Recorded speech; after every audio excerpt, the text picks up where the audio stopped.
we did this.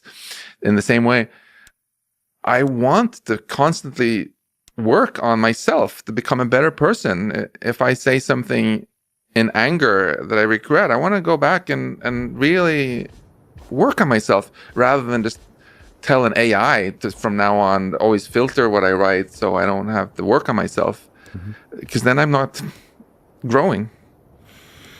Yeah, but then again, it could be like with chess. An AI, once it significantly, obviously supersedes the performance of humans, it will live in its own world and provide maybe a flourishing civilization for humans, but we humans will continue hiking mountains and playing our games, even though AI is so much smarter, so much stronger, so much superior in every single way, just like with chess. Yeah. So I mean, that's one possible hopeful trajectory here, is that humans will continue to human, and AI will just be a kind of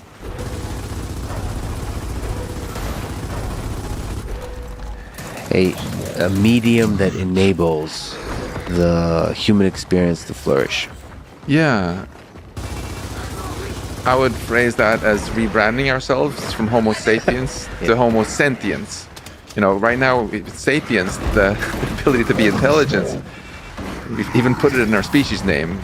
So we're branding ourselves as the smartest information processing entity on the planet. That's clearly going to change if AI continues ahead.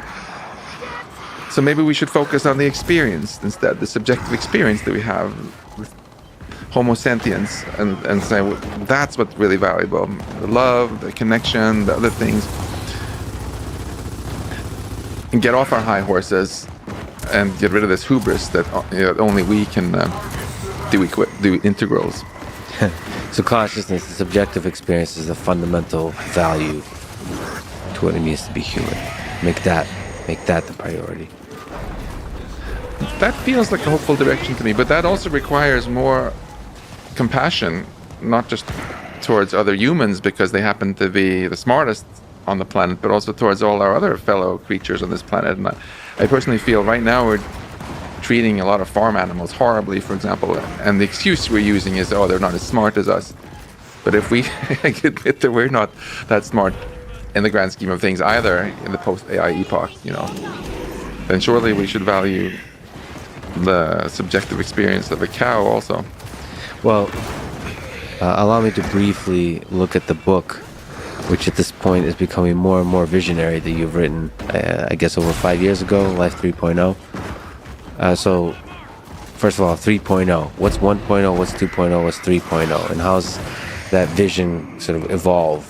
The vision in the book evolved to today. Life 1.0 is really dumb, like bacteria, in that it can't actually learn anything at all during the lifetime. The learning just comes from this genetic process from one generation to the next. Life 2.0 is us and other animals which have brains, which can learn during their lifetime a great deal. Right? So,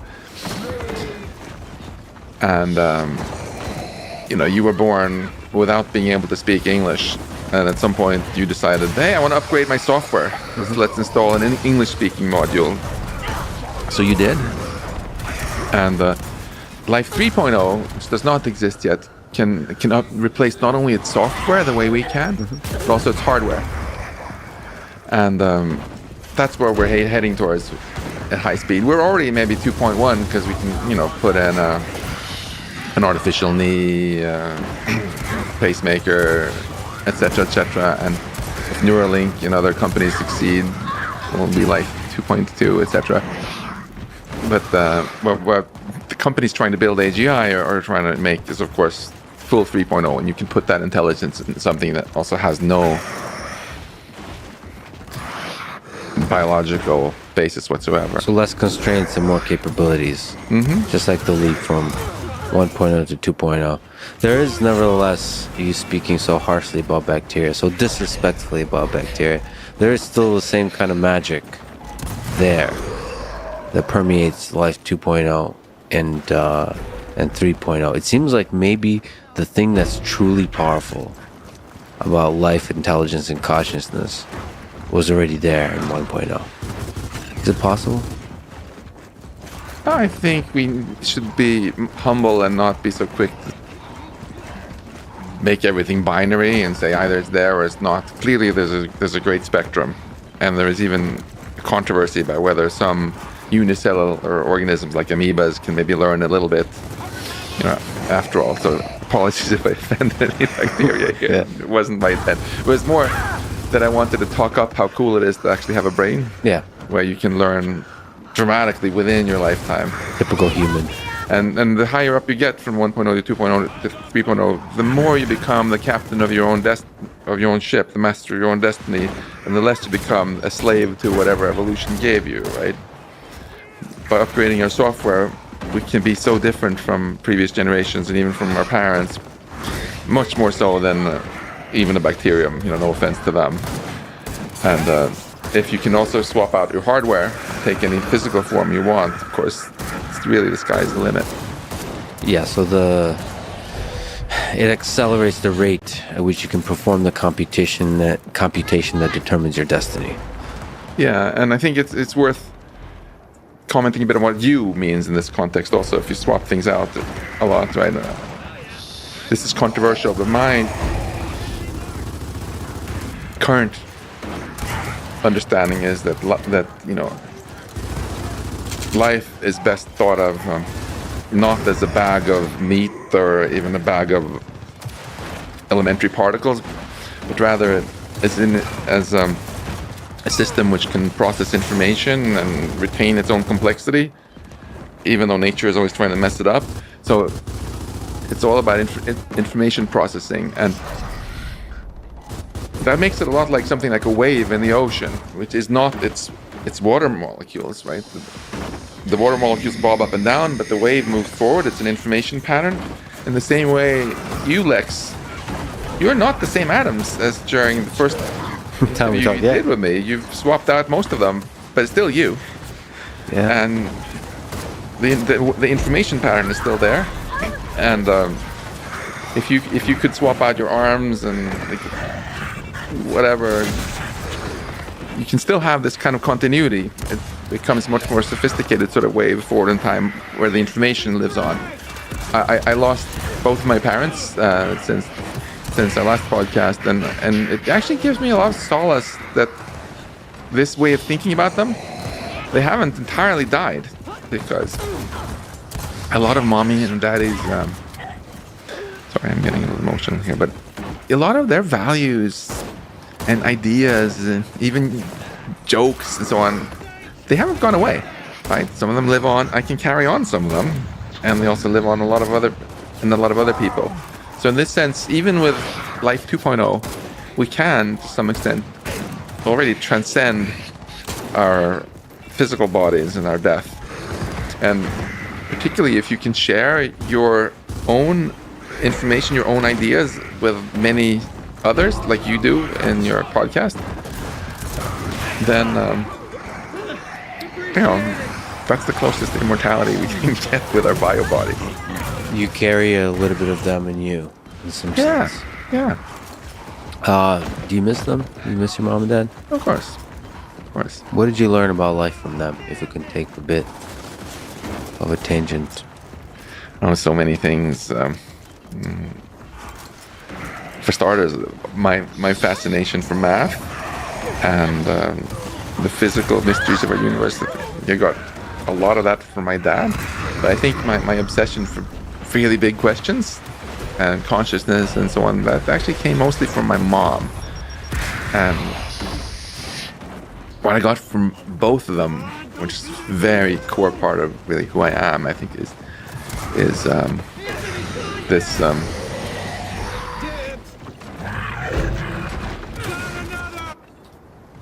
just feeling comfortable with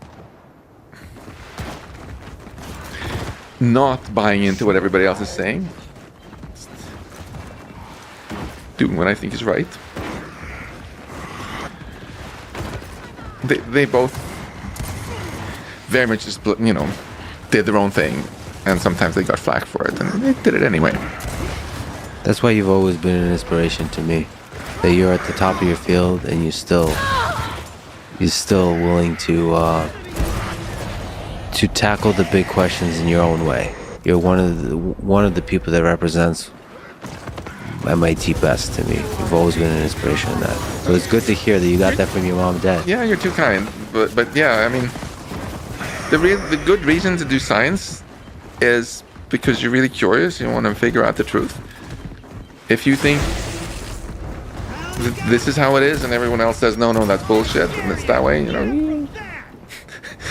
you stick with what you think is true, and even if everybody else keeps thinking it's bullshit, there's a certain. I always root for the underdog when I watch movies, and my dad once, one time, for example, when I wrote one of my craziest papers ever, talking about our universe ultimately being mathematical, which we're not going to get into today, I got this email from a quite famous professor saying this is not only bullshit, but it's going to ruin your career. You should stop doing this kind of stuff. I sent it to my dad. Do you know what he said? What did he say? He replied with a quote from Dante. Segui il tuo corso e lascia dir la gente. Follow your own path and let the people talk. Go, Dad! Yeah. This is the kind of thing. He's dead, but that attitude is not. How did losing them as a man, as a human being, change you?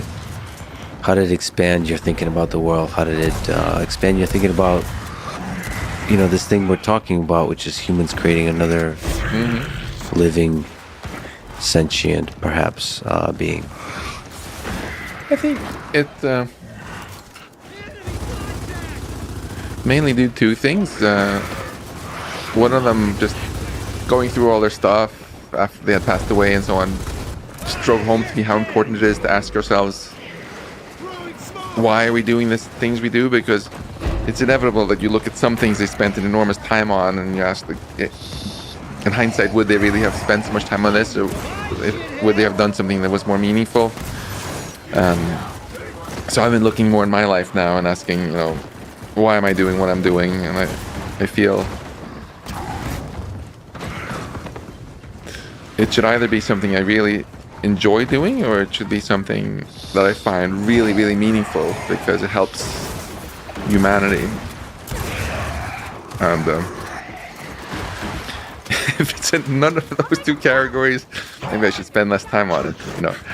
And the other thing is dealing with death up and personal like this. It's actually made me less afraid of even less afraid of other people telling me that I'm an idiot, which happens regularly, and just live my life, do my thing,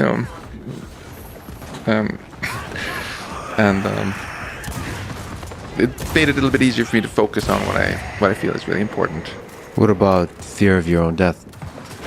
Has it made it more real that this is something that happens? Yeah, it's made it extremely real. And I'm next in line in our family now, right? Me and my younger brother. But they both handled it with such dignity. That was a true inspiration also. They never complained about things. And, when you're old and your body starts falling apart, it's more and more to complain about. They looked at what could they still do that was meaningful, and they focused on that rather than wasting time talking about or even thinking much about things they were disappointed in. I think anyone can make themselves depressed if they start their morning by making a list of grievances. Whereas if you start your day with a little meditation and just things you're grateful for, you basically choose to be a happy person. Because you only have a finite number of days. Yeah. You should spend them Make it count. being grateful. Yeah. Well, you do happen to be working on a thing which seems to have potentially some of the greatest impact on human civilization of anything humans have ever created, which is artificial intelligence. This is on the both detailed technical level and in a high philosophical level you work on. So you've mentioned to me that there's an open letter that you're working on. It's actually going live in a few hours. So I've been having late nights and early mornings. It's been very exciting, actually. In short, have you seen Don't Look Up? the film? Yes, yes. I don't want to be the movie spoiler for anyone watching this who hasn't seen it. But if you're watching this, you haven't seen it, watch it. Because we are actually acting out. It's life imitating art. Humanity is doing exactly that right now, except it's an asteroid that we are building ourselves. Almost nobody is talking about it. People are squabbling across the planet about all sorts of things which seem very minor compared to the asteroid that's about to hit us, right? Most politicians don't even have their this on the radar. They think maybe in 100 years or whatever. Right now, we're at a fork in the road. This is the most important fork humanity has reached in its over 100,000 years on this planet. We're building effectively a new species that's smarter than us. It doesn't look so much like a species yet because it's mostly not embodied in robots, but that's a technicality which will soon be changed. And this arrival of artificial general intelligence that can do all our jobs as well as us, and probably shortly thereafter superintelligence, which greatly exceeds our cognitive abilities, it's going to either be the best thing ever to happen to humanity or the worst. I'm really quite confident that there is not that much middle ground there. But it would be fundamentally transformative to human civilization. Of course, utterly and totally. You know, again, we branded ourselves as Homo sapiens because it seemed like the basic thing. We're the king of the castle on this planet. We're the smart ones. We can control everything else. This could very easily change. We're certainly not going to be the smartest on the planet for very long unless AI progress just halts. And we can talk more about why I think that's true, because it's controversial. And then we can also talk about reasons you might think it's going to be the best thing ever, and the reason you think it's going to be the end of humanity, which is, of course, super controversial. But what I think anyone who's working on advanced AI can agree on is it's much like the film Don't Look Up, and that it's just really comical how little serious public debate there is about it, given how huge it is. So what we're talking about is the development of currently things like GPT-4 and the signs it's showing of rapid improvement that may in the near term lead to development of super intelligent AGI, AI, general AI systems, and what kind of impact that has on society. Exactly. When that thing achieves general human level intelligence, and then beyond that, general superhuman level intelligence. Mm-hmm. There's a lot of questions to explore here. So one, you mentioned HALT. Is that the content of the letter? Yeah. Is to suggest that maybe we should pause the development of these systems? Exactly. So this is very controversial. From when we talked the first time, we talked about how I was involved in starting the Future Life Institute, and what we worked very hard on 2014, 2015 was the mainstream AI safety. Mm-hmm. The idea that there even could be risks and that you could do things about them. Mm-hmm. Before then, a lot of people thought it was just really kooky to even talk about it, and a lot of AI researchers felt worried that this was too flaky and could be bad for funding, and that the people who talked about it were just didn't understand AI. I'm very, very happy with how that's gone, in that now, it's completely mainstream. You go in any AI conference and people talk about AI safety, and it's a nerdy technical field full of equations and and blah, blah. Yes. As it should be. But there's this other thing which has been quite taboo up until now, calling for slowdown. So what we've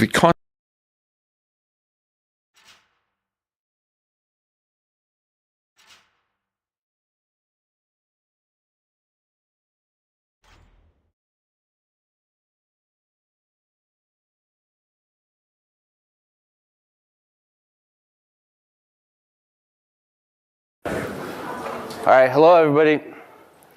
Hopefully you can hear me well. Yes, great. So welcome to course 6S094. Deep learning for self-driving cars. We will introduce to you the methods of deep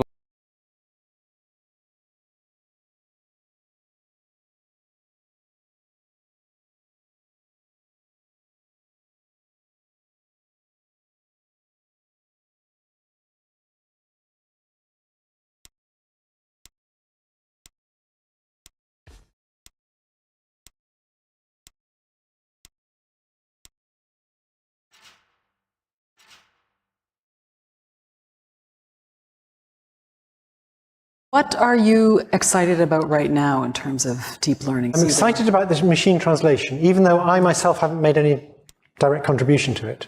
Some of my students are doing it. I think over the fairly short term, we're going to get much better translators. Yeah.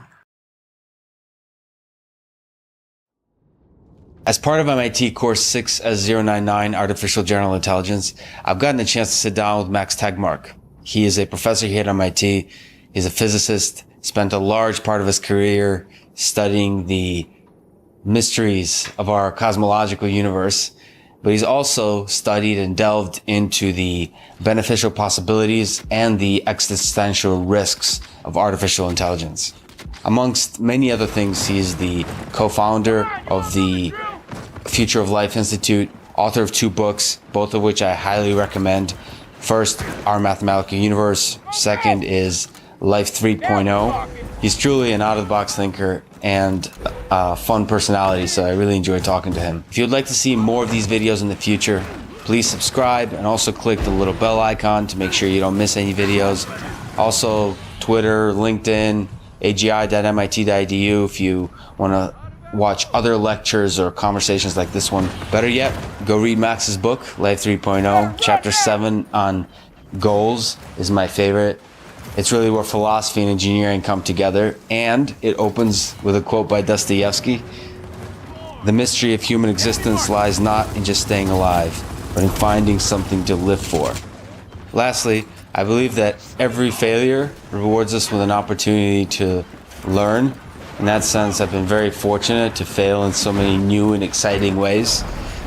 And this conversation was no different. I've learned about something called radio frequency interference, RFI.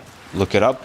Apparently, music and conversations from local radio stations can bleed into the audio that you're recording in such a way that almost completely ruins that audio. It's an exceptionally difficult sound source to remove. So, I've gotten the opportunity to learn how to avoid RFI in the future during recording sessions. I've also gotten the opportunity to learn how to use Adobe Audition and Isotope RX6 to do some noise, some audio repair. Of course, this is an exceptionally difficult noise to remove. I am an engineer. I'm not an audio engineer. Neither is anybody else in our group, but we did our best. Nevertheless, I thank you for your patience, and I hope you're still able to enjoy this conversation. Do you think there's intelligent life out there in the universe? Let's open up with an easy question. I have a minority view here, actually. When I give public lectures, I often ask for a show of hands who thinks there's intelligent life out there somewhere else, and almost everyone puts their hand up. And when I ask why, they'll be like, "Oh, there's so many galaxies out there, there's gotta be." But I'm a numbers nerd, right? So when you look more carefully at it, it's not so clear at all. When we talk about our universe, first of all, we don't mean all of space. We actually mean, I don't know, you can throw me the universe if you want, it's behind you there. We simply mean the spherical region of space from which light has had time to reach us so far during the 13.8 billion years since our Big Bang. There's more space here, but this is what we call a universe because that's all we have access to. So is there intelligent life here that's gotten to the point of building telescopes and computers?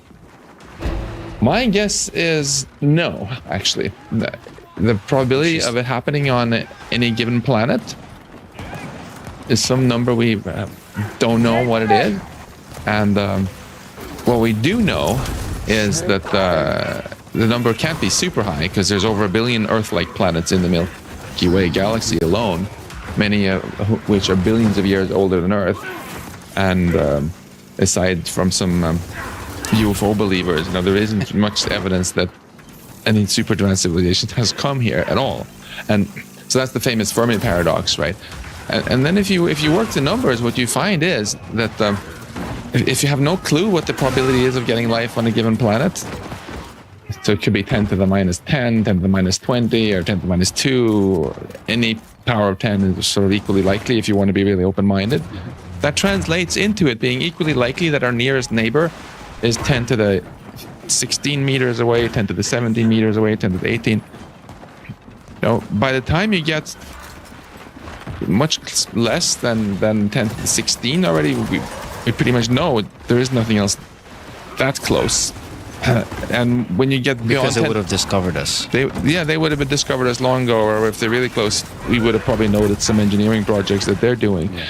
And if it's beyond 10 to the 26 meters, that's already outside of here. Yeah. So my guess is actually that we are the only life in here that's gotten to the point of building advanced tech, which I think is very puts a lot of responsibility on our shoulders to not screw up. I think Absolutely. people who take for granted that it's okay for us to screw up, have an accidental nuclear war, or go extinct somehow because there's a sort of Star Trek-like situation out there where some other life forms are going to come and bail us out and it doesn't matter so much. I think they're lulling us into a false sense of security. Right. I think it's much more prudent to say, hey, let's be really grateful for this amazing opportunity we've had and make the best of it, just in case it is down to us. So from a physics perspective, do you think intelligent life, so it's unique from a sort of statistical view of the size of the universe, but from the basic matter of the universe, how difficult is it for intelligent life to come about? The kind of advanced tech building life? Is implied in your statement that it's really difficult to create something like a human species? Well, I think what we know is that going from no life to having life that can do our level of tech, there's some sort of going beyond that and actually settling our whole universe with life. There's some major roadblock there, which is some great filter, as it's sometimes called, which is tough to get through. It's either that roadblock is either behind us or in front of us. I'm hoping very much that it's behind us. I'm super excited every time we get a new report from NASA saying they failed to find any life on Mars.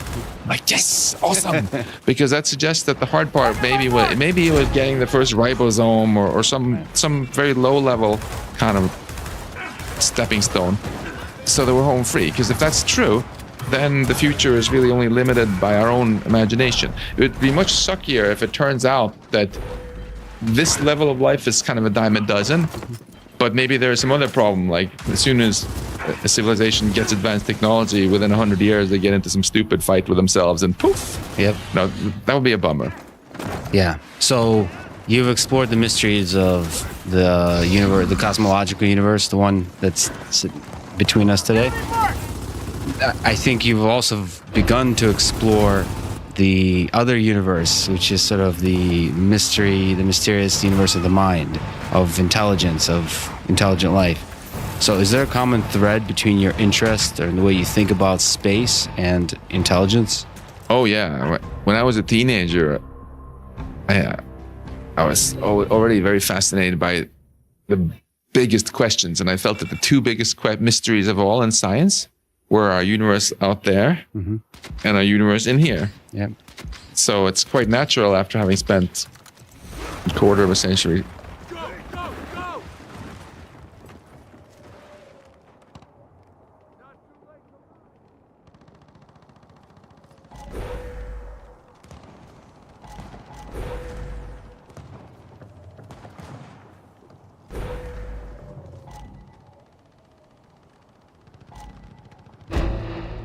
Crawl your ass back here!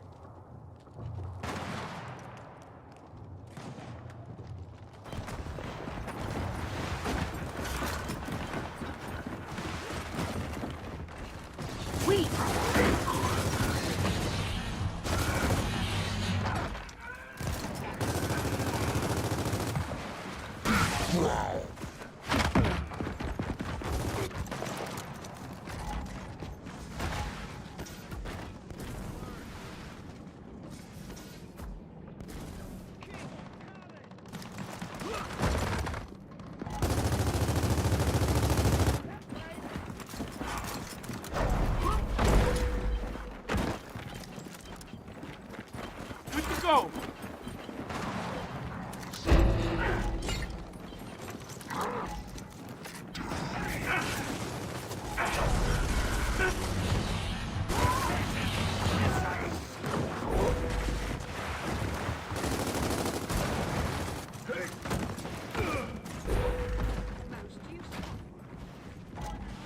Die, ground walkers!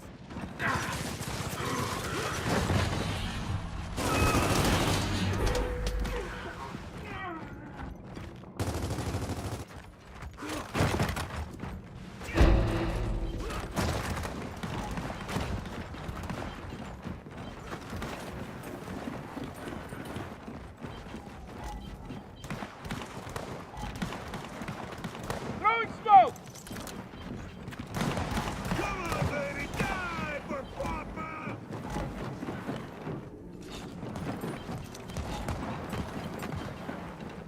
Chuck out!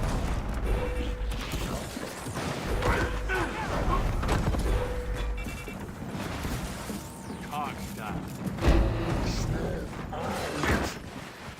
Not again. Eyes on target.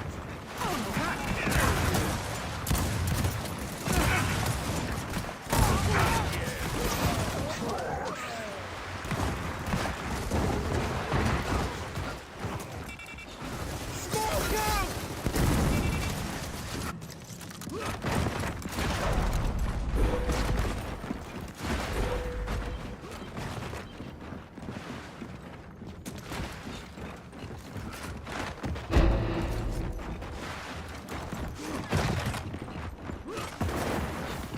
Smoke out!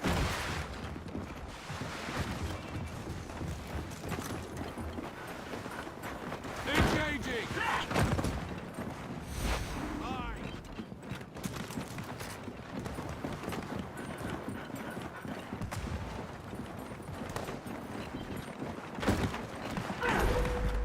Nice!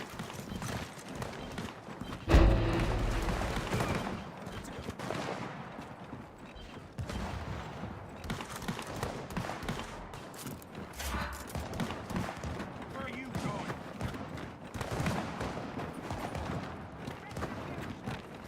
I will not We've got a sniper! be most useful. Incoming smoke!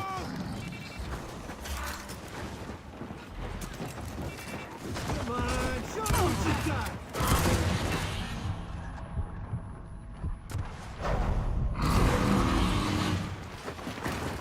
Take a run!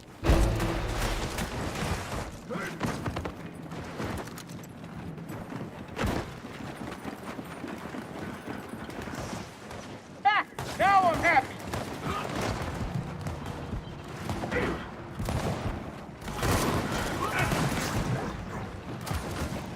Sweet! Work already! Got him. Bring it!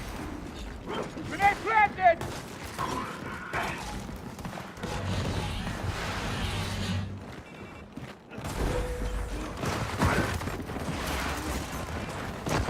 Let's dance! Empty!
glad to be on this.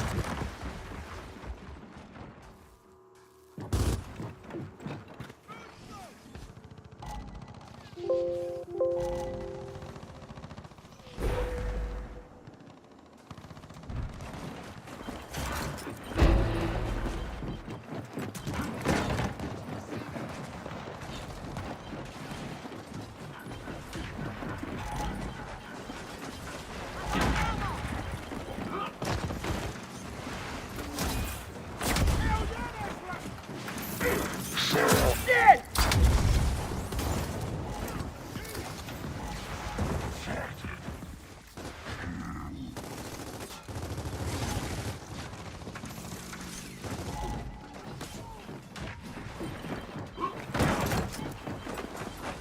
Got it!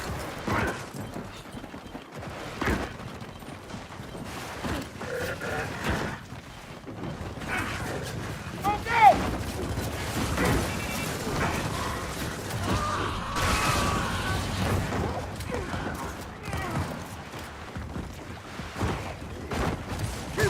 Sergeant! Uh-huh. I'm locked and loaded.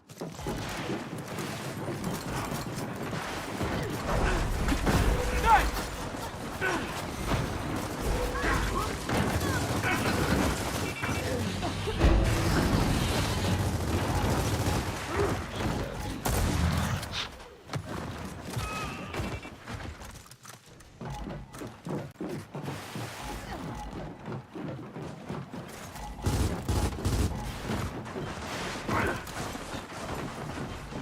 Grenade planted!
Here!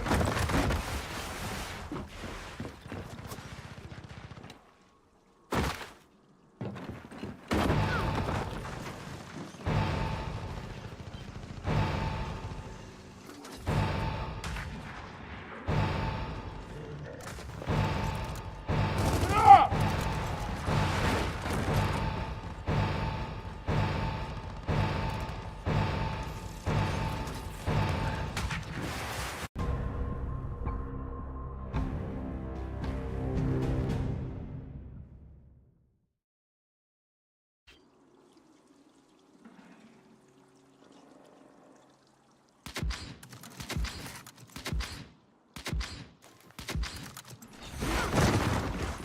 Down to business!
We're not done yet.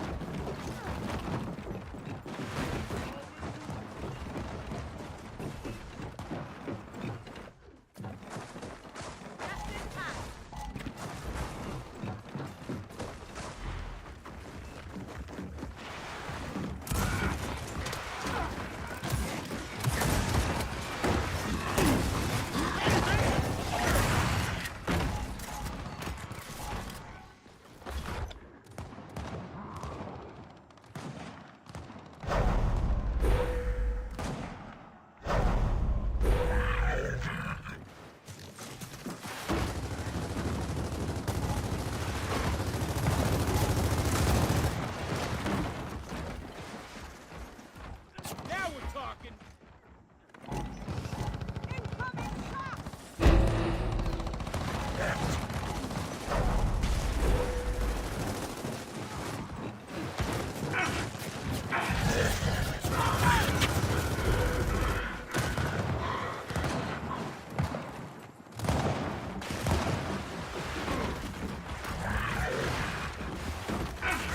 Throwing smoke!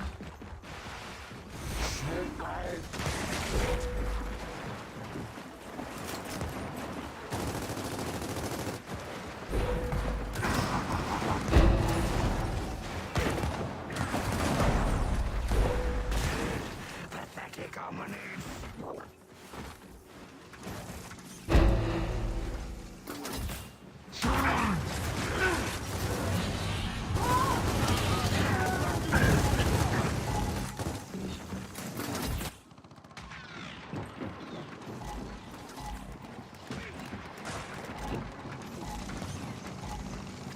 Yep, I'm dead.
target! Smoke out!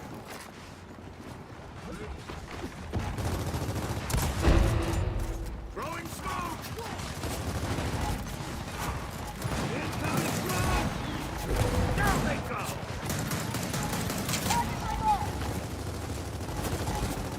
Uh-huh.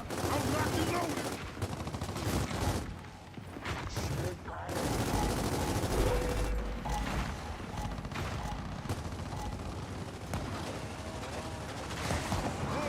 Move! Target my mark! Oh, yeah! Play now!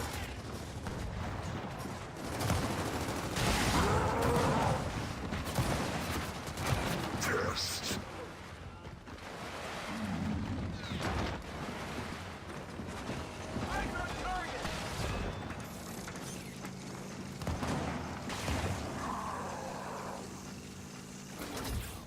Rock and roll!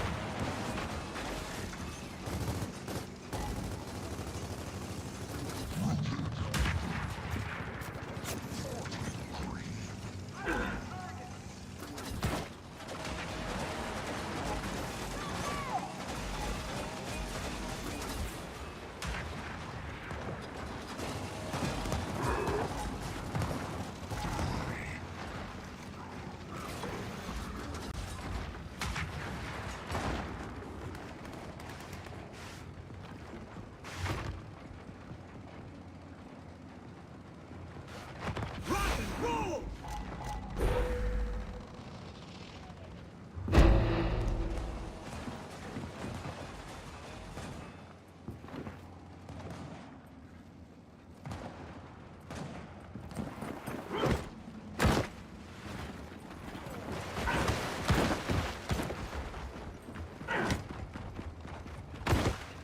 Enemy mark!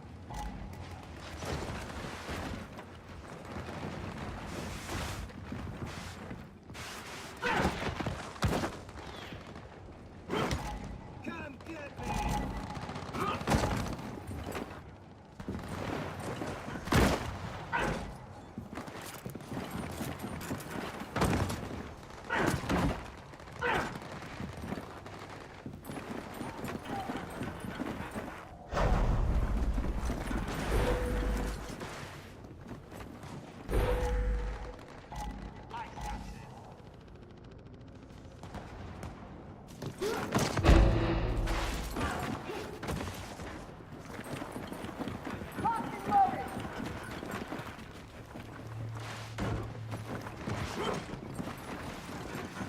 I won't target!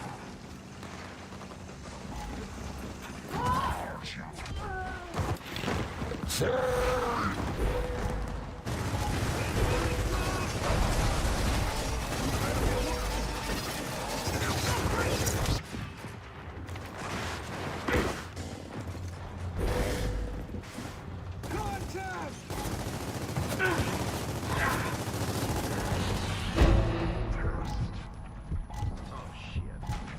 I'm bleeding out!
don't stand a chance.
Take it, bitch!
Throwing smoke!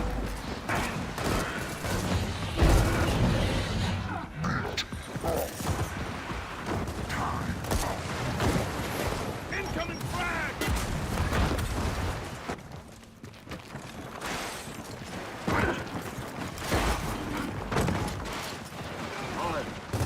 Hey, I'm trying to fight here!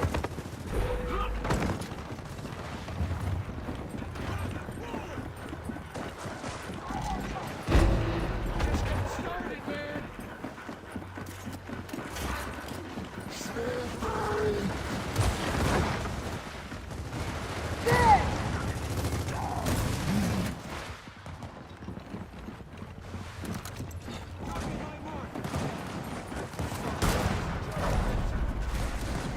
Last one! Come on, Brew! What are you doing?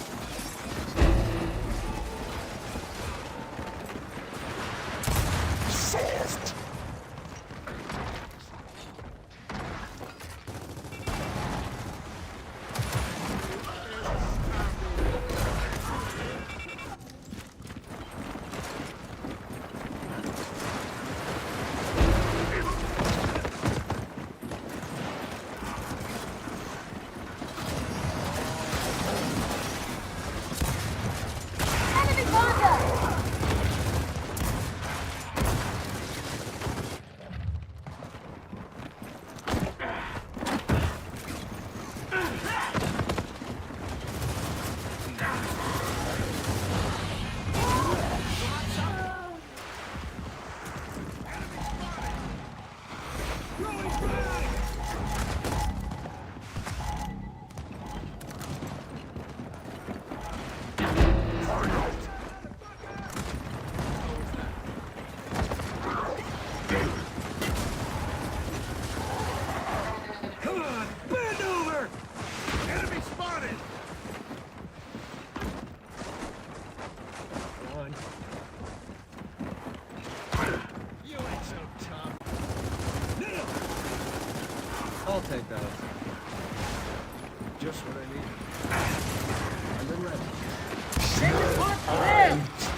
Flies for the enemy.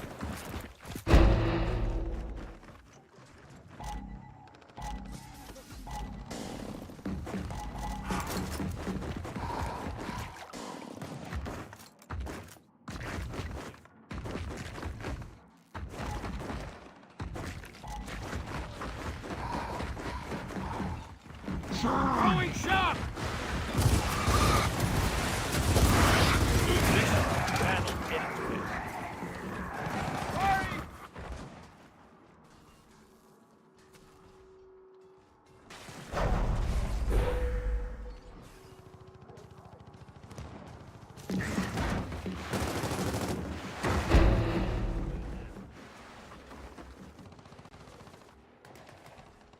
You got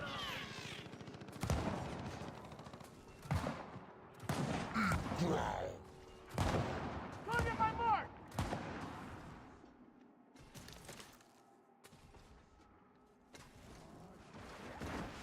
Do this! Out of the way!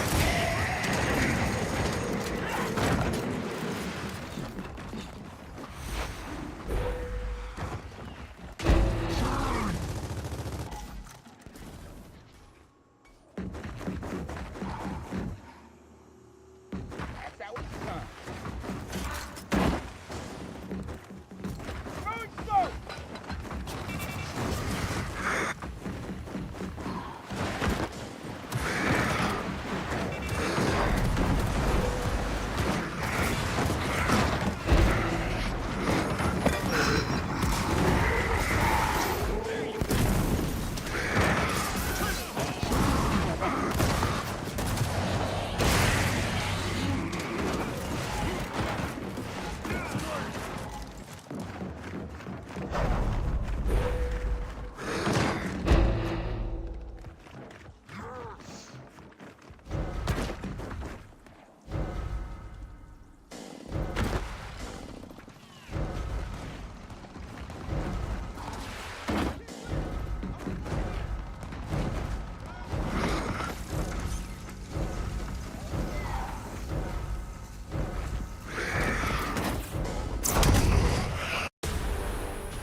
Time to tear shit up!